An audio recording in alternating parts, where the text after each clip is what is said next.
in order to treat the races equally, you do have to treat them separately. So separate but equal is alive and well today, and it undergirds all of the racial classifications that the court is struggling with today.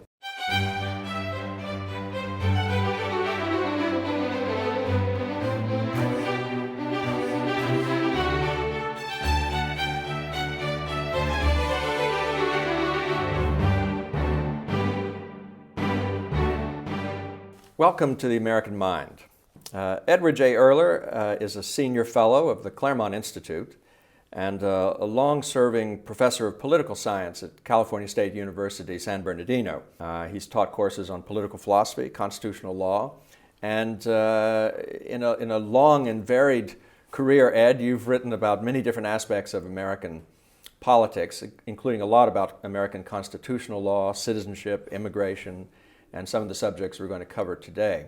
But let me begin by asking about probably the most important case, Supreme Court case of the 20th century, at least certainly the most famous Supreme Court case of the 20th century. By that I mean Brown v. Board of Education, the famous desegregation case from 1954. It's one you've written a lot about, and if I may say so, very, very penetratingly about. I'm not sure that anyone really has gotten to the bottom of it as successfully as you have. Now, everyone knows Brown v. Board is the case that repealed separate but equal, as the case that supposedly repealed Plessy v. Ferguson, the equally famous, but in this case infamous, case that affirmed separate but equal way back in 1896. And yet, as you describe Brown, its achievement and what is problematic about it, you indicate that it really, the famous story we've all heard about Brown v. Board of Education is not quite true. Why is that? Well, I think it is not quite true because, for example, you mentioned that it repealed the separate but equal ruling of Plessy versus Ferguson, and I think that that's not quite correct. I think Brown versus Board is justly celebrated for the fact of its holding. Segregated schools, schools segregated on the basis of race, are clearly in violation of the Equal Protection Clause of the 14th Amendment. But I think that the injustice that was perpetrated by Brown versus Board was the reasoning of the case. This was the first case that I am aware of where the Supreme Court completely ignored the Constitution. Chief Justice Warren in the case said, "We can't turn the clock back to 1868 when the 14th Amendment was adopted." And his reasoning went something like this.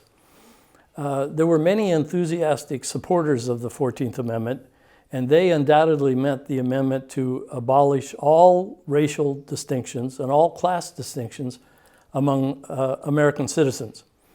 But just as enthusiastic were those who opposed the amendment.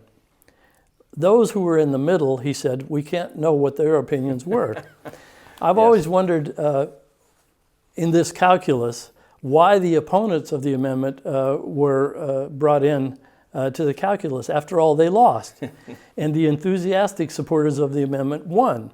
Yes, the opponents of Obamacare don't seem to have a lot of purchase with the courts. Precisely, the same reason. And but let me just ask you something about the 14th Amendment. So this was passed right after or soon after the Civil War, 1868. Is it not the case that it is a bit of a mess? I mean, that you can find very discrepant things in the congressional debate about it? Or do you find, when you read the sources, that there's a pretty clear intent that shines through? No, I actually think that there is a very clear intent that shines through the 14th Amendment. And I think that a consistent reading of the debates, of course there was considerable debate, some questions about states' rights, the reach of the power of the federal government were always involved in the debates. And this was a time of turmoil. After all, the debates over the 14th Amendment took place in 1866. It was finally ratified in 1868. But with respect to Chief Justice Warren's statement in Brown versus Board, he said that because there were opponents of the amendment and there were a group of people who were in the middle, we can't know what the framers of the 14th Amendment intended. Therefore, we have to pick other grounds than those of the Constitution. And he resorted to psychological studies. This is the famous Footnote 11. Footnote in the 11 case, in yeah. Brown versus Board of Right. Education case, where he said that psychologists now know that separation on the basis of race creates a feeling of inferiority in one race that may not be ever erased. And what was the nature of those tests alluded to in the famous Well, footnote? yeah, this is a famous doll test that was undertaken by Kenneth Clark, a well-known psychologist at the time. And he had black children play with different colored dolls. And he asked them which dolls were better, which dolls were worse, and so on and so forth. And he found that the black children were more inclined to say that the white dolls were better, and they were more comfortable playing with the white dolls, and so on and so forth. And this was the basis for him saying that this kind of segregation on the basis of race in the minds of grammar school children created feelings of inferiority. It was later discovered when people began to analyze this data that the actual feelings of inferiority were less in minority children when they went to school in predominantly white schools and so on and so forth. So the psychological data was questionable at least. But the important point was that Chief Justice Warren abandoned the Constitution. Now, he said that he knew what the intention was of those most enthusiastic supporters. It was to abolish all class and racial distinctions among American citizens. But for some reason, he said, because we couldn't know the intentions of those who were more or less neutral, and that there were some class of legislators who opposed the amendment, we couldn't take our bearings from the amendment. And what he did was to substitute the psychological studies for the Constitution. So this is the first time that I know of that the Supreme Court threw the Constitution out and went to modern social science as the basis for a decision. So even Plessy v. Ferguson, well, or more infamously, I suppose, still the Dred Scott case yes. wouldn't qualify in your Yes. mind. Well, the interesting thing about Plessy versus Ferguson was this, that Justice Brown, interesting enough, was the justice who wrote the majority opinion in Plessy versus Ferguson. And this was a case, a very, very interesting case, because Homer Plessy, who was the plaintiff in this case, it involved segregated Louisiana law that required trains to be segregated. There had to be a car for whites and a car for blacks. The railroad companies, in the first instance, didn't like the rule because it was very inconvenient for them to always have trains with different cars. It created redundancies. It did, as a matter of fact. So it was a set-up job. Homer Plessy, who looked entirely white, got onto the white car, but he was known to the sheriff to be a black man. He was arrested, and that's how the case originated. Now, what the court said in 1896 was that if Homer Plessy felt inferior as a result of being consigned to the black car, that was a feeling that was contrary to fact, because separate but equal implied no relationship of superior or inferior. Equal.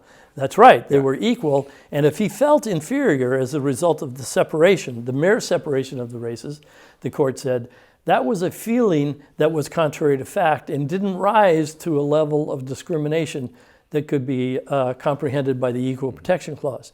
Now, fast forward to Brown versus Board, and the court said, here, a feeling of inferiority is a fact of inferiority from the point of view of the Equal Protection Clause.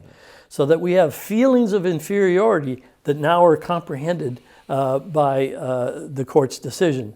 So in other words, an wholly subjective standard is now introduced into the rule of law as a result of these psychological tests, or this supposedly psychological tests now become the ground of the Constitution, instead of what was more or less an objective standard of the rule of law embodied in the Equal Protection Clause. So a feeling becomes, through science, through this famous footnote, a fact, a legal fact, as it were. And so is the Chief Justice then, Earl Warren, in a position to say he does know what the 14th Amendment means today, even if he doesn't know what it meant in 1868? No, he never was able to say that.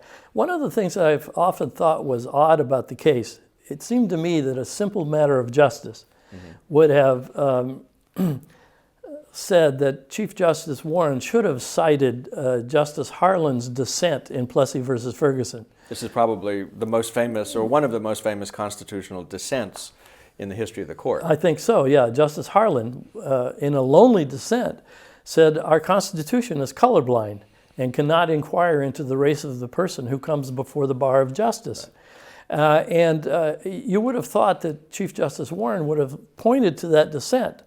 A lonely voice crying in the wilderness is finally vindicated by the decision in Brown versus Board. But he went out of his way, it seems to me, not to say that, because he may have had in the back of his mind that sometime in the future, racial classifications might serve some utilitarian purpose. And indeed they did before very long, when we came to allow racial classifications that had a benign purpose rather than a destructive purpose or a discriminatory purpose. For example, in affirmative action, racial set-asides and quotas and so on and so forth. So your interpretation of the case, with the holding of which you agree with, as I understand it, yes, of course. the opinion with which you dissent, from which you dissent, your position is that that Brown, in a way, planted the seed of affirmative action and of later yes. uses of race to get beyond race, yes, or of course. so-called benign uses of race. I think that if Brown versus Board of Education had adopted the colorblind Constitution interpretation of, say, Harlan's dissent in Plessy versus Ferguson, that would have been a grand decision and would have been an appropriate decision.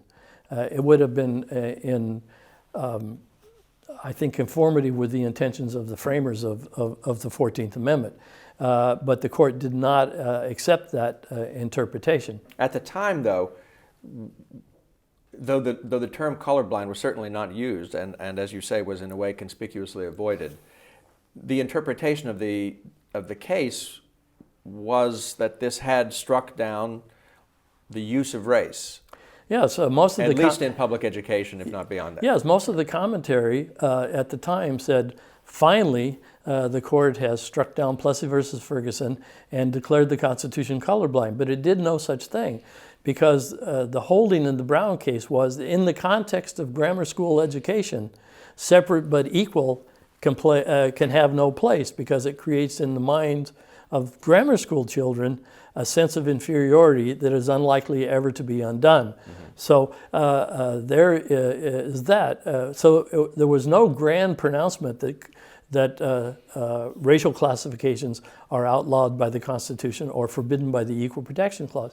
So the difference between Plessy and Brown was simply this: no difference in constitutional construction, but a difference in the interpretation of the facts involved. Mm-hmm. Whereas Plessy had said that segregation on the basis of race doesn't amount to a feeling of inferiority that can be taken into account by the Constitution. Whereas Brown versus Board, the court said a feeling of inferiority amounts to a violation of equal protection. And we now know that because of the advances in modern psychology. So the constitutional construction... Because the damage is indelible, that's yes, the argument. Yeah. Right. The constitutional construction is the same. It's the way in which the facts are interpreted that has changed. So in other words, your argument is, rather than overturning Plessy, Brown applies Plessy to a new set of facts, yes, as it were. That's exactly right. And the court asks, is this separate but equal? And the answer is, it doesn't turn out equally, because black children are hurt unduly by prejudice, which affects their soul. Yeah. And therefore, what we have here is separate but equal is inherently unequal. To use that's one of the phrases in the case, is that separate is inherently unequal. After the Brown case, of course, there were a series of other cases that came before the court and were decided in per curiam decisions. For example, segregated golf course from South Carolina. And the court said, violation of the Equal Protection Clause, see Brown versus Board of Education. Now, this didn't make any sense because there were no psychological studies of adult golfers showing that some people felt inferior as a result of segregated golf courses and so on. But how would you read that, though? You could read that at least two ways, right? One is to say there is some principle there, which they didn't articulate very well, and now they're simply applying it. Yeah. And the other is to say the facts were broad enough where they make up the intermediate step in the reasoning. Yeah, I think that you could interpret it that way. I would have been very happy if the board, Brown versus Board, had actually made that argument, and that would have been good constitutional law.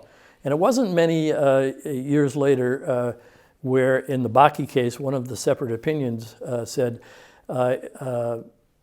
we cannot have an affirmative action case that ignores race. In order to make the races equal, we have to treat them differently.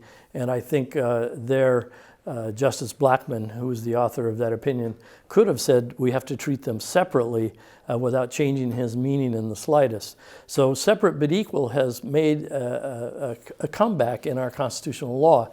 And whereas liberal constitutionalists, let us say between Plessy versus Ferguson and Brown versus Board, had always used the colorblind Constitution as their model for equal protection jurisprudence.